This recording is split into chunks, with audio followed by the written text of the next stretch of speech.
Bharatiya Janata party द्वारा कांग्रेस के विरोध में आंदोलन किया गया। सोनिया गांधी, राहुल गांधी मुर्दाबाद के नारे लगाए गए। साथ ही भाजपा पार्टी के लोगों ने राहुल गांधी के पुतले को जलाया और मुर्दाबाद के नारे लगाए। महिलाओं ने राहुल गांधी के पोस्टर पर चप्पल मारी और मोदी जी का अपमान नहीं सहेंगे के साथ ही अपना विरोध प्रदर्शन जारी रखा। खासदारकी केली, वरच्या कोर्टाने खासदारकी बहाल केली, त्याबद्दल आमचं काही मत नाही। पण इटालियन परिवारात जन्म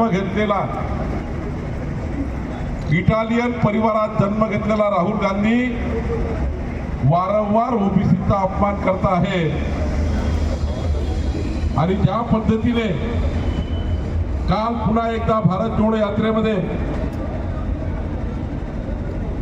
विश्वाचे नेते, देशगौरव, विश्वगौरव, युगपुरुष नरेंद्र मोदी जी ज्यांना संपूर्ण विश्वानी लोकनेता म्हणून मान्यता दिली, 140 कोटी भारतीयांनी ज्यांना दोनदा प्रधानमंत्री म्हणून या देशामध्ये निवड केली, असे आपले नेते माननीय प्रधानमंत्री मोदीजींच्या संदर्भाने पुन्हा एकदा इटालियन परिवारात जन्म घेतलेल्या राहुल गांधींनी मोदीजींचा अपमान केला।